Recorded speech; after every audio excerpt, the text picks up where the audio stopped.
তার জাতির লোকেরা বললেন তোমার স্বামী নাই, সন্তান কোথা থেকে আসলো? লজ্জাটা কি কম না বেশি? কথা বলেন না, লজ্জা কম না বেশি? কি কঠিন লজ্জার মুখোমুখি সন্তান হয়ে গেল, কিন্তু বাবা নাই, কোন বিয়া শাদী পায় নাই, কোন পুরুষের সাথে দেখা নাই, গোটা পৃথিবীতে এর আগে বাবা ছাড়া কোনো সন্তান হয়েছে এরকম কোন নজির নাই, এরকম কোন উদাহরণ নাই। এখন আমি যদি গলা কাটতেও বলছে আমি কোন অপকর্ম করি নাই, এটা কি বিশ্বাস করার কাউকে সম্ভব? কত কঠিন পরীক্ষা একজন মহিলা মানুষ, নারী মানুষ, তাকে আল্লাহ তাআলা করলেন, গোটা সমাজ তার বিরুদ্ধে দাঁড়িয়ে গেল। এমন অবস্থায় ধৈর্য ধারণ করা কঠিন নাকি সহজ? সুমাইয়া রাদিয়াল্লাহু তাআলা আনহার মতো সাহাবা শহীদ হয়ে গেলেন সবার আগে, গোটা দেহটাকে ক্ষত বিক্ষত করা হলো, বিকৃতভাবে তাকে দুনিয়া থেকে বিদায় করা হলো, নোংরাভাবে দুনিয়া থেকে বিদায় করা হলো। খাব্বাব খুবাইব রাদিয়াল্লাহু তাআলা আনহু ঘটনা আমরা অনেকে শুনেছি। হযরত খাব্বাব রাদিয়াল্লাহু তাআলা আনহু তিনি একজন কৃতদাস ছিল। তিনি যার কৃতদাস ছিল, তিনারা লোহা গলাইয়া, লোহা পরাইয়া, বগুলা দিয়ে অস্ত্র বানাইতো। ওই কয়লার মধ্যে তাকে শুইয়ে দিয়ে তার পিঠটাকে একেবারে ঝলসে দেওয়া হতো। পিঠের মাঝখানে বড় বড় গর্ত হয়ে গেছে। ওই গর্তগুলো হযরত খাব্বাব রাদিয়াল্লাহু তাআলা সব সময় ঢেকে রাখতেন। আর তিনি বলতেন, তাকে যখন প্রশ্ন করা হতো এগুলা কাউকে দেখাবো না কেন, তিনি বলতেন এগুলা আমি কারোর জন্য এই ত্যাগ স্বীকার করি নাই, এই ত্যাগগুলো হচ্ছে আল্লাহ তাআলার জন্য। এই জন্য আমি হাসরের মাঠে আমার গর্তগুলো আল্লাহর দেখাইতে চাই। রোমের সম্রাট হেরাক্লিয়াসের কাছে একজন সাহাবী গ্রেফতার হলো। ওমর রাদিয়াল্লাহু তাআলা আনহুর সময়ে হযরত হুযায়ফা রাদিয়াল্লাহু তাআলা আনহু তিনাকে যখন গ্রেফতার করা হলো, তাকে বলা হলো তুমি যদি আমাদের এই ধর্মে আবার ফিরে আসো, খ্রিস্টান ধর্মে ফিরে আসো, তাহলে রাষ্ট্রীয়ভাবে তোমাকে আমরা সম্মানিত করব। হযরত হুযায়ফা রাদিয়াল্লাহু তাআলা আনহু তার এই প্রস্তাবকে প্রত্যাখ্যান করলেন। শুধু তাই নয়, হুযায়ফা রাদিয়াল্লাহু তাআলা আনহু এই কথা শুনে শাসক আবার তাকে প্রস্তাব দিল, তোমাকে আমার রাজ্যের কিছু অংশীদার বানিয়ে দেব। হুযায়ফা রাদিয়াল্লাহু তাআলা আনহু তার এই প্রস্তাবকে প্রত্যাখ্যান করলেন।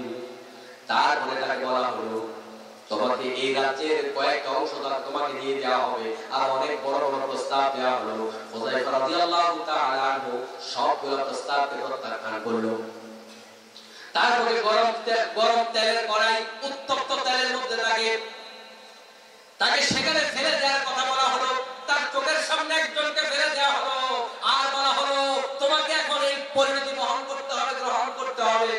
হুযায়ফা রাদিয়াল্লাহু তাআলা আনহু চোখের পানি ছাড়লেন, তাকে সেদিকে নিয়ে যাওয়া হচ্ছে। তখন ওই হেরাক্লিয়াস ভেবেছিল এই লোকটা হুযায়ফার মনে হয় এবার একটু সারেন্ডার করার মন মানসিকতা তৈরি হয়েছে।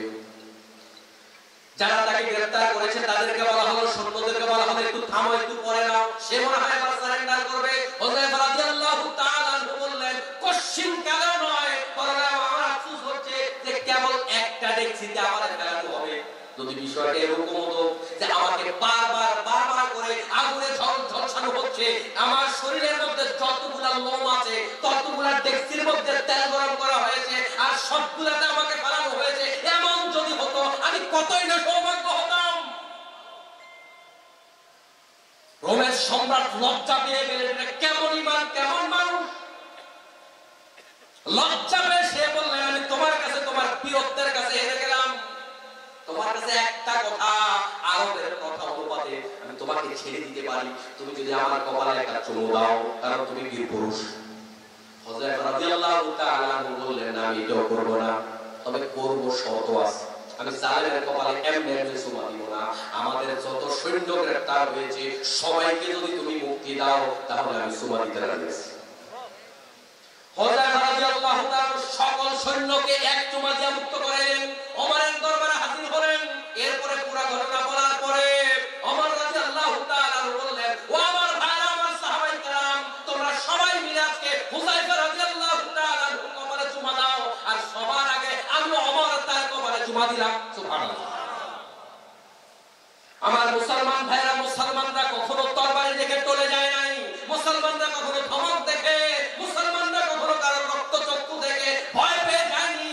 এজন্য এই ভয় না পাওয়া মুসলমান বিজয় এনে দিয়েছে, ঠিক কি না? আজকে বাংলাদেশের প্রেক্ষাপটে আমরা অনেক বেশি অন্ধকার দেখতে পাচ্ছি, আমরা অনেকে হতাশ।